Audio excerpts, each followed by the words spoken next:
नमस्कार मित्रांनो आणि मैत्रिणींनो, पल्लवी मराठी कथा या चॅनलवर आपलं स्वागत आहे. नकळत घडले सारे भाग 38. मागील भागात पिया देखील त्याच्याकडे भरल्या डोळ्यांनी पाहत होती. तिने बोलण्यासाठी तोंड उघडलं, पण ती काही बोलणार याआधीच अभिने तिच्या हातून गुलाबाचं फूल ओढून घेतलं आणि तिला काही कळण्याआधीच त्याने तिला जवळजवळ ओढलं आणि आपल्या मिठीत घट्ट पकडलं. ती देखील त्याच्या मिठीत शिरली आणि तिने देखील त्याला घट्ट पकडले. एकमेकांच्या खूप घट्ट मिठीत ते दोघे विसावले.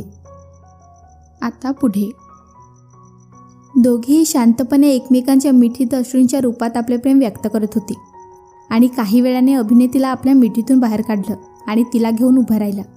एकदा भरल्या डोळ्याने तिच्याकडे पाहिलं. I am really sorry sir, मी खूप चुकीचे वागले तुमच्यासोबत.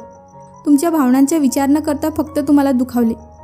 मी असं पिया रडत रडत म्हणाली, पण ती पुढे काही बोलणार त्याआधीच अभिने तिच्या ओठांवर बोट ठेवले. नाही पिऊ, तू कधीच नाही चुकलीस. चुकी तर माझी होती आणि मी त्याची शिक्षा भोगायलाही तयार आहे. अभि, तुम्हाला जेवढी शिक्षा भोगायची होती तेवढी तुम्ही भोगली, आता अजून नाही. पिया त्याच्या हातात घेऊन म्हणाली. थँक्यू सो मच, तू मला माफ केलंस अभि. आणि मग पियाने हळूच त्याचे डोळे पुसले आणि मग अभिने पुन्हा एकदा तिला मिठी मारली. काही वेळाने अभिने पुन्हा तिला आपल्या मिठीतून बाहेर काढले आणि तिचा चेहरा आपल्या ओंजळीत घेतला आणि हळूच तिच्या कपाळावर ओठ टेकवले. तिने देखील आपले डोळे मिटले. त्याच्या या स्पर्शासाठी ती देखील तडफडत होती. त्याने पुन्हा तिच्या गालावर आपले ओठ टेकवले. तेव्हा तर तिच्याही नकळत तिच्या अंगावर शहारा आला. पोटात असंख्य फुलपाखरू उडत आहेत असं वाटलं. नकळतपणे त्याच्या हाताची पकड घट्ट झाली. श्वास वर खाली होऊ लागला आणि तो मात्र हळूहळू तिच्या ओठाकडे सरकू लागला. तिच्या गालावर एक स्मितहास्य आलं. लाजून तिने पटकन मान खाली घातली आणि दुसऱ्या क्षणी तिने त्याला धक्का दिला आणि त्याच्यापासून दूर गॅलरीत येऊन बाहेरच्या झगमगाट बघू लागली. इतक्यात तो देखील तिच्या मागे आला. ती अजूनही आपल्या अंगाची होणारी थरथर कमी करण्याचा प्रयत्न करत होती. त्याने मागून तिला हळूच मिठीत घेतले. आता तर तिला जास्त धडधडू लागले. त्याने तिच्या खांद्यावर आपली हनुवटी टेकवली. हळूच तिच्या कानाजवळ म्हणाला. तिला त्याचा गरम श्वास आपल्या कानाजवळ जाणवला. ए म्हणना ते 3 मॅजिकल वर्ड अभि. पियाने फक्त नाकारात मान हलवली. तसं अभिने पटकन तिला आपल्या बाजूला वळवलं आणि पुन्हा तिच्या डोळ्यात डोळे घालून म्हणाला, बायको आहेस माझी, तीही लग्नाची, मला एवढं तर म्हणू शकतेस ना. तसं पिया लाजली आणि होकारात मान हलवली. तसं अभिने डोळ्यानेच मन असा इशारा केला. तसं पियाने हळूच त्याच्या डोळ्यांवर हात ठेवला आणि त्याच्या कानाजवळ म्हणाली, आय लव्ह यू. आणि मग अभिने पुन्हा तिला घट्ट मिठी मारली आणि म्हणाला, I love you too my lovely wife. आणि मग पुन्हा एकदा तिच्याकडे पाहिलं आणि हळूच तिच्या ओठाकडे झुकू लागला. त्याचवेळी पियाने त्याच्या हातून सुटण्याचा प्रयत्न केला, पण अभिने तिला पकडून ठेवलं आणि तिला काही कळण्याच्या आधीच त्याने तिच्या ओठांचा ताबा मिळवला आणि मग ती देखील त्याला प्रतिसाद देत होती. काही वेळाने दोघे एकमेकांपासून वेगळे झाले आणि मग पिया लाजून पुन्हा एकदा त्याच्या मिठीत शिरली. कदाचित आपला चेहरा लपवत होती. आज तिच्या गालावर अभिच्या प्रेमाची लाली चढली होती. मग मात्र अभिने तिला आपल्या दोन्ही हातावर उचललं आणि बेडजवळ घेऊन गेला आणि हळूच तिला बेडवर ठेवलं आणि तो बेडवर येऊन झोपला. तसं ती देखील त्याच्या हातावर येऊन झोपली. Piyu, I love you so much. आणि त्याने तिच्या कपाळावर आपले ओठ टेकवले. तिने देखील लगेच डोळे मिटून त्याचा सहवास अनुभवला. पियू अभि. पिया, बोल ना काहीतरी. अभि. काय बोलू. पिया. आधी किती बडबड करायचीस, माझ्याशी भांडायचीस आणि आज फक्त गालातल्या गालात हसत आहेस. अभि. कारण मी त्यावेळेस फक्त शरीराने तुमच्या सोबत होते, पण आता मनाने तुमच्या सोबत आहे. आणि जेव्हा 2 माणसे मनाने सोबत असतात ना, तेव्हा शब्दांची गरज पडत नाही, डोळेच बोलत असतात. पिया. खरंच. अभि. पिया. आणि मग अभि पटकन तिच्याकडे वळला आणि तिच्या डोळ्यात बघू लागला. आता तिथे पिनड्रॉप सायलेंट होता, इतका की दोघांच्या हृदयाची धडधड स्पष्टपणे ऐकू येत होती. आणि अशातच पुन्हा एकदा अभिने तिच्या ओठांवर आपले ओठ टेकवले आणि यावेळी पिया त्याला पूर्णपणे साथ देत होती आणि एकमेकांवर प्रेमाचा वर्षाव करत होते. आज खऱ्या अर्थाने पिया आणि अभि नवरा बायको या बंधनात बांधले गेले. आज शांतपणे ते एकमेकांच्या मिठीत विसावले होते. रात्री केव्हा तरी त्यांना झोप लागली. सकाळी अभिला जाग आली. तेव्हा पिया शांतपणे त्याच्या कुशीत झोपली होती. तसं त्याच्या चेहऱ्यावर एक स्मितहास्य पसरलं. कालपर्यंत जे नातं तुटले या विचाराने कासावीस झाला होता, पण आज मात्र या नात्याने एक नवीन कलाटणी घेतली होती. या सगळ्या विचाराने त्याला त्याचेच हसू आलं. त्याने हळूच पियाच्या गालावर आपले ओठ टेकवले आणि प्रेमाने तिला आवाज दिला, पिया पिया. अभि. पिया. चल उठ, घरी जाऊया, घरी सगळे वाट पाहत असतील. अभि. तशी पिया पटकन उठली. अरे बापरे, माझ्या लक्षातच नाही. घरी सुलेखा मावशी आणि पारू मावशी वाट पाहत असतील. मी पटकन चेंज करते. आणि मग धावतच पिया बाथरूमच्या दिशेने निघाली. तसं मागून येऊन अभिने तिला पुन्हा आपल्या मिठीत घेतले. काय करताय सर, सोडा, आवरू द्या. पिया. सोडेन आधी मला गुड मॉर्निंग किस दे. अभि. काय आता पुन्हा, आणि रात्रभर काय चाललं होतं. पिया. ते तर एवढ्या दिवसाची वसुली होती, आता व्याज हवा आहे. अभि. तुम्ही ना खूप बदमाश आहात, चला सोडा मला. पिया लटका रागाने म्हणाली. नाही, आधी किस दे. अभि हट्ट करत म्हणाला. ठीक आहे, देते, डोळे बंद करा. पिया. ओके. आणि अभिने डोळे बंद केले आणि मग पियाने पटकन त्याच्या गालावर किस केलं आणि पटकन त्याचा हात झटकून बाथरूममध्ये पळाली. काही वेळाने बाहेर आली तेव्हा अभिही तयार होता. दोघे हसत खेळत बाहेर आले आणि घराच्या दिशेने निघाले. काही वेळाने दोघेही घरी आले. दरवाज्यात असतानाच आतूनच सुलेखा मावशींनी त्यांना आवाज दिला. तिथेच थांबा दोघांनी. का. अभिने तिथूनच विचारले. थांब रे, तुला तर प्रत्येक गोष्टीची घाई असते. मावशी थोडा ओरडून म्हणाल्या. काही वेळाने मावशी आल्या तेव्हा त्यांच्या हातात आरतीचं ताट होतं. हे काय, आता आरती का. अभि. तुझ्यासाठी नाही, आज पहिल्यांदाच माझी सून आली आहे, मग तिची आरती करून तिला घरात घ्यायला नको. सुलेखा मावशी. पियाने एकदा भरल्या डोळ्यांनी त्यांच्याकडे पाहिलं. आतमध्ये पारू मावशी, अप्पू, निशा सगळेच हजर होते. सुलेखा मावशींनी दोघांना ओवाळले आणि मग पियासमोर माप ठेवले आणि म्हणाल्या, पिया, हे माप ओलांडून लक्ष्मीच्या पावलाने या घरात ये. आणि मग पियाने भरल्या डोळ्यांनी सगळ्यांकडे पाहिलं आणि मग अभिकडे पाहिलं तर तो तिच्याकडेच पाहत होता. आणि मग त्याने इशाऱ्याने छो असं सांगितलं. तसं पियाने त्याच्यापुढे हात केला. त्याने देखील लगेच तिच्या हातात हात दिला आणि मग अभिच्या साथीने माप ओलांडून पियाने घरात प्रवेश केला. आत येताच घरातल्या सगळ्यांनी त्यांच्यावर गुलाबांच्या पाकळ्यांची उधळण केली आणि मग सगळ्यांनी त्यांच्यासाठी टाळ्या वाजवल्या. बरं अभि आणि पिया, आता फ्रेश होऊन घ्या, मग जरा मला तुमच्यासोबत बोलायचं आहे. सुलेखा मावशी. आता काय मावशी. अभि. अरे असं काही घाबरण्यासारखं नाही. सुलेखा मावशी. ठीक आहे, आम्ही फ्रेश होतो. अभि. आणि दोघं बेडरूमच्या दिशेने निघणार तेवढ्यात अप्पू मोठ्याने ओरडला. ए थांबा, असं नाही जायचं. मग आता काय हातावर चालत जाणार आहेत का ते रूममध्ये, की तू डोक्यावर उचलून नेणार आहेस त्यांना. निशा. उचलून नेणार आहे, पण मी त्या दोघांना नाही तर अभि, पियाला. अप्पू. हे काय नवीन आता. सुलेखा मावशी. मला सांगा मावशी, तुम्ही पियाला ओवाळून घरात का घेतलं. कारण आज तिने अभिचा पती म्हणून स्वीकार केला, बरोबर. अप्पू. हो बरोबर. सुलेखा मावशी. मग तसंच पिया या आधी त्याच्या रूममध्ये गेली आहे, पण आज त्याची पत्नी म्हणून पहिल्यांदाच त्याच्या रूममध्ये जाणार आहे ना, म्हणून त्यांच्या रूममध्येही तिचं ग्रँड वेलकम. तसं सगळ्यांनी बरोबर म्हणून माना डोलावल्या. अशा कामात तुझं डोकं खूप छान चालतं. निशा. तसे सगळे हसले. चल उचल अभि पियाला. अप्पू.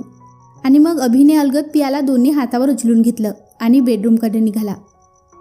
बेडरूममध्ये येताच अभिने तिला बेडवर ठेवलं आणि तो देखील तिच्या बाजूला बसला. पियाने हळूच त्याच्या छातीवर डोकं ठेवलं. सर, किती छान वाटतं हे सगळं, आणि सगळे किती खुश आहेत. पिया. अभि. Sir sorry. पिया. तसं अभिने एकदा पियाकडे पाहिलं आणि म्हणाला, आता जे झालं ते सगळं विसरून आपण पुढे जायचं. खरंच ना, म्हणून तर मी आता खूप काही ठरवलं आहे. पिया एक्सायटेड होत म्हणाली. काय ठरवलं आहेस, मला सांग. अभि. नाही, आता नाही, वेळ आली की सांगेन. पिया. नाही, आत्ताच सांग. आणि अभिने तिला जवळ ओढलं आणि गुदगुदल्या करू लागला. सर सोडा, मला गुदगुदल्या होत आहेत. पिया मोठ्याने हसत म्हणाली. नाही सोडणार, आधी मन मला सगळं सांगणार आहेस. म्हणून अभि तिला अजून गुदगुदल्या करत म्हणाला. सर सोडा. पिया पुन्हा हसत म्हणाली आणि मग तिने अभिला धक्का दिला आणि पळून जाऊ लागली. तेवढ्यात अभिने तिचा हात धरला आणि तिला आपल्या बाजूला खेचले. तसं पिया त्याच्या छातीवर आदळली आणि दोघे बेडवर पडले. आता मात्र दोघे एकमेकांच्या नजरेत हरवले. तसं अभिने पुन्हा तिला आपल्या जवळ घेतले आणि हळूच तिच्या कपाळावर ओठ टेकवले आणि मग पुन्हा एकदा तिच्यावर प्रेमाचा वर्षाव करू लागला. पिया देखील साथ देत होती. तेवढ्यात अभिचा फोन वाजला. तसं अभिने फोन हातात घेतला आणि मग त्याने पियाकडे पाहिलं आणि म्हणाला, पिऊ तू आवरून घे, मावशींनी आपल्याला खाली बोलवलं आहे. हो आवरते. आणि मग पिया आवरायला निघून गेली. अभिने एकदा तिच्या पाठमोऱ्या आकृतीकडे पाहिलं आणि मग त्याने आपला फोन घेतला आणि गॅलरीत आला आणि मग त्याने फोन उचलला. हां बोल मल्हार. अभि, सर तुम्ही दिलेली टीप उपयोगात आली. आम्ही तो सगळा माल जप्त केला आहे. आता त्या लोकांकडून अजून माहिती काढतो. त्यांच्या अजून कुठे आणि किती माल आहे ते कळलं की मग सगळ्यांना एकदाच्या बेड्या ठोकतो. मल्हार उत्साहाने सगळं सांगत होता. मल्हार तू थांब आता तुझं कोणताही पाऊल तुला धोक्यात टाकू शकतं. अभि, म्हणजे सर मी समजलो नाही. मल्हार, तू 2 वेळा त्यांचा माल पकडला आहे, तेही माझ्या सांगण्यावरून, आणि या गोष्टीचा त्यांना नक्कीच संशय आला असेल. आता देखील ते लोक तुझ्यावर लक्ष ठेवून असतील. अशातच तुझ्या आणखीन एक पाऊल तुला त्यांच्या नजरेत आणू शकतं. त्याच्यामुळे तू आता शांत राहा, मी सांगेन तोपर्यंत. अभि, पण अशाने पुढे सगळं कठीण होऊन बसेल आणि ते लोक अशातच अजून काही नवीन गोष्टी करतील. मल्हारने त्याची शंका बोलून दाखवली. नाही, अजिबात असं होणार नाही. मी आहे, तू काळजी करू नकोस. त्यांचा माल आताही पकडला जाणार, पण यावेळी टीप तुला नाही तर दुसऱ्या कोणाला तरी मिळणार. अभि, दुसरं कोणाला? मल्हार, तू त्याचा विचार करू नकोस. 2 दिवस छान आराम कर, मग बोलू काय ते. यापुढचं सगळं अनिश बघेल. अभि, ओके सर, तुम्ही सांगताय तसंच होणार. मल्हार. आणि मग अभिने फोन ठेवला आणि मग त्याने अनिशला फोन लावला आणि मग पुढे काय करायचं आहे ते सगळं सांगितलं. अनिशने देखील सगळं व्यवस्थित समजून घेतलं आणि मग अभिने फोन ठेवला आणि तो वळला आणि शॉक झाला, कारण समोर पिया उभी होती. तिला पाहून अभिच्या तोंडचं पाणीच पडालं. पिया तू तू तू अभिच्या तोंडून कशी तरी शब्द निघत होते. तुम्ही अनिश भैयाशी बोलत होतात ना? आणि हे काय सांगत होतात त्यांना? पिया ते. अभि, 1 मिनिट मला सांगा, तुम्ही ती सगळी कामे आत्ताही करता ना? म्हणजे पोलिसांना खबर द्यायचं वगैरे? पियाने अभिला मध्येच तोडत विचारलं. हो पिया, पण ते मी तुला सांगणार होतो, पण सुरुवात कशी? अभि, थांबा, त्याची काहीच गरज नाही. पिया अभिला हात दाखवत म्हणाली. आता मात्र अभि चांगलाच घाबरला. आताच कुठे दोघांच्यामध्ये सगळं ठीक झालं, पण आता पुन्हा एकदा तेच आयुष्य त्याला नको होतं. पिया प्लीज ते एकदा ऐकून घे. अभि विनवणीच्या सुरात म्हणाला. मी म्हणाले ना, काहीच गरज नाही. पिया वैतागात म्हणाली. आता मात्र अभिने तिच्याकडे पाठ केली आणि एकदा केसातून हात फिरवला. पुन्हा एकदा भूतकाळ त्याच्या डोळ्यासमोर नाचू लागला. इतक्यात त्याला एक ओळखीचा स्पर्श जाणवला आणि मग त्याने पाहिलं तर पियाने पाठीमागून त्याला मिठी मारली होती. तसं तो पटकन वळला आणि म्हणाला, पिया तू माझ्यावर रागवली नाहीस? पिया एकदम मोठ्याने हसली आणि तिने फक्त नकारात मान हलवली. खरंच? अभिने अविश्वासाने विचारलं. रागवायची गरज मला तेव्हा होती जेव्हा तुम्ही चुकीचे वागले असते, पण तुम्ही चुकीचे नाही आहात. मग मी तुमच्यावर का बरं रागवू?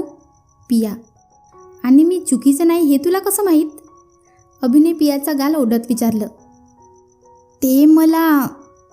पिया जरा कचरत म्हणाली आणि घाबरून अभिकडे पाठ करून उभी राहिली. तसं अभि तिच्या समोर आला आणि तिच्या दोन्ही दंडाला धरून विचारलं. पिया मी काय विचारलं तुला? कोणी सांगितलं? अभि, ते अपू सर. आणि मग पियाने अपूचं नाव घेऊन त्याला सगळं सांगून टाकलं. नकळतपणे अभिचे डोळे भरून आले होते. आज परत एकदा त्याला अपूच्या प्रेमाची आणि खऱ्या मैत्रीची जाणीव झाली होती. त्याने मनोमन अपूचे आभार मानले आणि मग पुन्हा एकदा पियाकडे वळला. थँक्यू सो मच डिअर, तू मला समजून घेतलं. मी खूप घाबरलो होतो. पुन्हा एकदा तुला गमवेन अशी भीती वाटत होती. आता अजिबात नाही. आता आपल्याला कोणी वेगळं करू शकणार नाही. आणि काय तो एक हिंदी डायलॉग आहे ना, अब तो हमें मौत भी अलग नहीं कर सकती जाने मन. पिया फिल्मी अंदाजात म्हणाली. तसं अभि हसला आणि म्हणाला, ड्रामेबाज. तसं पियाही हसली. बरं चला मी जाते खाली, मावशी वाट पाहत असतील. पिया. तसं अभिने पुन्हा तिला जवळ ओढलं आणि तिच्या कपाळावर ओठ टेकवली. यावेळी मात्र तिने देखील टाचा उंचावल्या आणि त्याच्या कपाळावर ओठ टेकवली आणि मग बाहेर जायला निघाली. तेवढ्यात अभिने तिला आवाज दिला. पिऊ. अभि. काय सर? पिया. तसं अभिने डोक्याला हात मारला. आधी मला सर म्हणणं बंद कर. अभि. मग काय म्हणू? पिया. फक्त अभि म्हण. अभि. बघते प्रयत्न करू. पण त्याआधी तुम्ही मला का थांबवलं ते तर सांगा. पिया. मला आज गोडाचा शिरा खायचा आहे तुझ्या हातचा. अभि. तुम्ही आवरून या, शिरा तयार असेल. पिया. आणि पिया खाली निघून आली तर अभि त्याचा आवरायला निघून गेला. काही वेळाने अभि आवरून आला तर स्त्रीवर्ग किचनमध्ये होता आणि अपू एकट्याच हॉलमध्ये उगाचच पेपरची पानं चाळत बसला होता. अभि आला आणि त्याच्या बाजूला बसला. अपूने त्याच्याकडे पाहिलं आणि पटकन पेपर बाजूला ठेवला आणि तो काही बोलणार त्याआधीच अभिने त्याला मिठी मारली. अपूला तर काही समजेना. अभ्या, काय झालं रे? तू ठीक आहेस ना? अपूने काळजीने विचारलं. अभि एवढंच म्हणाला. तसं तो रडत आहे हे अपूला समजलं आणि मग त्याने त्याला मिठीतून सोडवले आणि विचारलं, काय झालं अभ्या? तू रडत आहेस? सगळं ठीक आहे ना? की परत तुझ्या आणि पियामध्ये काही बिनसलं आहे? अपू. नाही, आमच्यामध्ये सगळं ठीक आहे, ते पण तुझ्यामुळे. Thank you so much. Abhi. Thank you म्हणणार असशील ना तर आत्ताच जाऊन पियाला मी काहीतरी उलटसुलट सांगतो, मग बस परत डोक्याला हात लावून. अपू. यार, स्वप्नातसुद्धा असा विचार करू नकोस, माझा जीव जाईल. अभि. मी असताना तुझा जीव कसा जाईल? मी बरा जाऊ देईन. अपू. आणि मग दोघे हसले आणि एकमेकांना मिठी मारली. अरे वा, आज हे सुदामा कृष्णाचे प्रेम खूपच उतू जात आहे. क्या बात है. सुलेखा मावशी किचनमधून बाहेर येता येता म्हणाल्या. काही नाही, ते आमचं असंच. दोघेही डोळ्यांच्या कडा पुसत म्हणाले. बरं चला, काही नाही ना? मग ठीक आहे. चला आता गरम गरम गोडाचा शिरा खाऊन घ्या. सुलेखा मावशी. काय, गोडाचा शिरा? अपू किंचाळत म्हणाला. हो, आणि तोही तुझ्या बहिणीचा हातचा. सुलेखा मावशी. पियाने बनवला? मग द्या लवकर. अपू. आणि मग सुलेखा मावशीने सगळ्यांना शिरा दिला आणि मग सगळ्यांनी खाऊन त्याचा आनंद घेतला आणि छान झाला आहे म्हणून मग तिचं कौतुक केलं. बरं मावशी, मला सांग, मगाशी तू म्हणाली होतीस की तुला काही बोलायचं आहे. काय बोलायचं आहे? अभि. अरे बरं झालं तू आठवण केलीस, नाहीतर सगळंच विसरले असते. तर मी काय म्हणत होते, आता तुमच्या दोघांचा संसार खूप छान सुरू आहे, तर आज एक छोटीशी पूजा करूया का घरात? सुलेखा मावशी. ठीक आहे मावशी, पण घरातल्या घरात करूया. अभि. पण निशा मॅमचे आईबाबा आणि तुमचे 5 रत्न आहेत ना, त्यांना पण बोलवूया, बाकी कोणी नको. पिया. पियाच्या तोंडून पंचरत्नांबद्दल ऐकून सगळेच तिच्याकडे पाहत राहिले. पियाने सगळ्यांकडे पाहिलं आणि म्हणाली, असं काय पाहताय? तसं सगळ्यांनी आपली नजर वळवली. कुठे काय, काही नाही. चला पूजेच्या तयारीला लागू. अभि. हो चला. अपू. आणि बाकी सगळे पण तयारीला लागले. अभिने पंचरत्नांना बोलावून घेतले. काही वेळाने ते आले आणि कामाला गुंतले. काही वेळाने पूजेची तयारी झाली आणि मग अभि आणि पिया आवरायला गेले. अभि आवरून खाली आला आणि खाली येऊन जेनीला त्याने आवाज दिला. जेनी. अभि. Yes boss. जेनी. तुला पिया बोलावते आहे. अभि. मी? But why? जेनीने जरा घाबरून विचारलं, कारण तिने पियाचा राग पाहिला होता. I don't know, just go, don't worry. Abhi तिला पाहून म्हणाला. ओके. आणि जेनी पियाच्या रूमकडे निघाली. ती रूमजवळ येऊन तिने बाहेरूनच पियाला आवाज दिला. पिया ma'am. Jenny. Yes jenny, come in site. पिया. जेनी घाबरतच आत आली आणि पियाकडे पाहू लागली. पियाने तिच्याकडे पाहिलं. काय पाहते जेनी? पियाने तिला पाहताना विचारलं. No nothing, you looking so pretty. Jenny. Thank Jenny, पण आता तुझी वेळ आहे सुंदर दिसण्याची. पिया. व्हॉट? मी नाही समजलं. जेनी तोडक्या मोडक्या मराठीत म्हणाली. तसं पिया हसली आणि म्हणाली, सगळं समजेल, ये इकडे. आणि मग तिने जेनीला छान साडी नेसवून तयार केलं आणि मग पिया आणि जेनी खाली आल्या. तसं सगळेच त्यांना पाहत राहिली. पिया तर सुंदर दिसत होती, पण आज जेनी देखील खूप सुंदर दिसत होती. आज पहिल्यांदा तिने साडी नेसली होती. जेनी? अनिश तिला पाहून हळूच म्हणाला. तसं जेनी हळूच त्याच्या जवळ आली आणि म्हणाली, कशी दिसते मी? तू आज पहिल्यांदा एक पूर्ण वाक्य व्यवस्थित बोललीस. अनिश. वहिनींनी शिकवलं. जेनी पियाकडे बोट दाखवत म्हणाली. तसं सगळ्यांनी पियाकडे पाहिलं. खूप छान दिसत आहेत जेनी. अभि. Thank you boss. जेनी. हो ना, मी तर कधी इमॅजिन केलं नव्हतं की जेनी कधी साडी वगैरे नेसेल. अपू. तू कधी काही इमॅजिन केलं आहे का? सगळ्या गोष्टी अशाच घडतात तुझ्या आयुष्यात. निशा. हे बरोबर आहे आणि म्हणून तर तू तशीच माझ्या आयुष्यात आलीस. अपू. तसं निशा लाजली आणि मग सगळ्यांनी टाळ्या वाजवल्या. आणि मग काही वेळातच पूजा सुरू झाली. सगळ्यांनी मनोभावे पूजा केली. काही वेळाने पूजा व्यवस्थितरित्या संपन्न झाली. तसं मग नैवेद्य झाल्यावर सगळे जेवायला बसले. आधी पुरुष मग स्त्रिया अशा पद्धतीने सगळ्यांची जेवण झाली. मग मात्र गप्पांचा फड रंगला. सगळे छान हसत खेळत होते. आज पहिल्यांदा अभि आणि पिया खूप मनमोकळेपणाने वागत होते. काही वेळ गप्पा मारून झाल्या तशी पिया मध्येच म्हणाली, ए थांबा सगळ्यांनी, मला जरा बोलायचं आहे. काय पिया? अपू. तसं पियाने एकदा सगळ्यांकडे पाहिलं आणि मग अभिकडे पाहून म्हणाली, सर मी मगाशी म्हणाले होते ना की मला आता खूप काही करायचं आहे. पिया. हो. अभि. तर मी जे काय करेन त्यात मला तुम्ही साथ द्याल. पिया. हो देईन ना, पण असं काय करायचं आहे तुला? अभि. मला अनिश भैया आणि जेनीचे लग्न लावून द्यायचे आहे. पिया. आणि सगळे तिच्याकडे अवाक होऊन पाहू लागले. आजपर्यंत कोणीही अनिश आणि जेनीबद्दल एवढा विचार केला नव्हता आणि पियाने डायरेक्ट त्यांच्या लग्नाचा विषय काढला होता. सगळे पियाकडे पाहत होते. काय पाहत आहे असे सगळे? पियाने सगळ्यांची तोंड पाहून विचारले. तसे सगळे भानावर आले आणि मग सगळ्यांनी तिच्यासाठी टाळ्या वाजवल्या. जेनीने हळूच आपल्या ओल्या झालेल्या डोळ्यांच्या कडा पुसल्या. तसं अभिने हळूच तिच्या डोक्यावर हात ठेवला आणि म्हणाला, you are not alone, we always with you. Abhi. I know sir. जेने हळूच हसत म्हणाली, चला आता हे घर खऱ्या अर्थाने लग्न बघेल. सुलेखा मावशी. मी उद्याच गुरुजींना बोलावतो आणि आपण लगेच मुहूर्त काढू. अभि.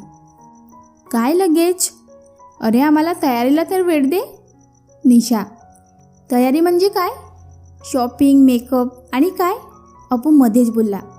तसं निशाच्या डोक्याच्या तारा सटकल्या. काय म्हणालास? निशा चिडून म्हणाली, कुठे काय? नाही म्हणजे मी म्हणत होतो यांच्या शॉपिंगच्या वेळी आपल्याही लग्नाची शॉपिंग करून घेऊ, तेवढाच पुढे सोपे पडेल. अपू. हो करूया ना शॉपिंग, आणि त्याचबरोबर तुझ्यासाठी एक बायको पण विकत घे आणि काय ते तिला टोमणे दे. निशा चिडून म्हणाली आणि तरातरा गार्डनमध्ये निघून गेली. अरे देवा, आमच्या ज्वालामुखी भडकला, आता वाचवा. अपू सगळ्यांकडे बघून म्हणाला, तू भटकावलास ना ज्वालामुखी, आता तूच शांत कर, नाहीतर कुवारा राहशील. सुलेखा मावशी हसत हसत म्हणाल्या. तसे बाकी सगळे पण हसायला लागले. अपू मात्र पळत निशाच्या मागे गेला. चला बोला आता काय करायचं. अभि अपू गेल्यावर म्हणाला, अरे निशा म्हणते ते बरोबर आहे, घाई नको, लग्न काही 10 वेळा होत नाही, सगळं कसं व्यवस्थित पार पडलं पाहिजे. सुलेखा मावशी. हो मावशी, तुम्ही कोणी कसलीच काळजी करू नका, 1 महिन्यातला मुहूर्त काढू, म्हणजे तयारीही होईल आणि सगळ्यांना वेळही मिळेल. अभि. इकडे अनिश आणि जेनीचे नजरेनेच गप्पा चालू होत्या. अनिश भैया, तुमच्या नजरेचा खेळ संपला असेल तर मला तुमच्या पाहुण्यांची लिस्ट द्या, कोण कोण येणार आहेत. पिया. तसं अनिश गोंधळला. नाही असं काही नाही, बिचारा लाजून म्हणाला. मग सांगा कोण कोण येणार आहे तुमच्याकडून. पिया पुन्हा त्याची मस्करी करत म्हणाली, माझ्याकडून माझे हे 2 मित्र आणि तुम्ही सगळे, बाकी कोणी नाही. अनिश थोडं दुःखी होत म्हणाला, आणि मी पण असेन. जेनी भरल्या डोळ्यांनी अनिशकडे पाहत म्हणाली, कोण म्हणते तू एकटी आहेस, आम्ही करणार तुझं कन्यादान. अभि प्रेमाने जेनीच्या डोक्यावर हात फिरवत म्हणाला, आणि हो अनिशसुद्धा एकटं नाही बरं का, मी त्याची आई बनून या लग्नात मिरवणार आणि सगळी कर्तव्य पार पाडणार. सुलेखा मावशी. तसं अनिशचे डोळे भरले. त्याने बसल्या जागीच मावशींना मिठी मारली. मावशीने देखील त्याला आईच्या मायेने जवळ केले. काही वेळ असं सेंटी वातावरण होतं. तेवढ्यात अपू आणि निशा आत आले. तसं सगळ्यांनी त्यांच्याकडे पाहिलं. मग काय ठरलं तुमचं, आता शॉपिंग करणार की नंतर. सुलेखा मावशी. आहा मावशी, त्यांच्या लग्नाची शॉपिंग कधी करायची हे देखील मीच ठरवणार आहे. आज काका काकूंना मी यासाठीच बोलावलं होतं, पण त्यांना यायला जमलं नाही, म्हणून त्यांनी सगळी जबाबदारी माझ्यावर सोपवली आहे. पिया. वा, हे बरं केलं माझ्या भावी सासू सासऱ्यांनी. योग्य हातात निर्णय गेला आहे. आता घड्याळाचे काटे सरळ दिशेने प्रवास सुरू करतील. अपू तिरक्या नजरेने निशाकडे पाहत म्हणाला. हो ना. निशा मंद मंद हसत म्हणाली आणि मग अजून काही वेळ चर्चा करून मीटिंग बरखास्त केली. पण त्या दिवसापासून जेनी मात्र अभिच्याच घरी राहू लागली. बाकी सगळे आपापल्या घरी निघून गेले. तर मित्रांनो आणि मैत्रिणींनो, तुम्हाला आजचा भाग कसा वाटला कमेंट करून सांगा. व्हिडिओला लाईक करा आणि चॅनलला सबस्क्राईब करून बाजूची घंटी ऑलवर सेट करायला विसरू नका. भेटूया पुढच्या भागात. धन्यवाद.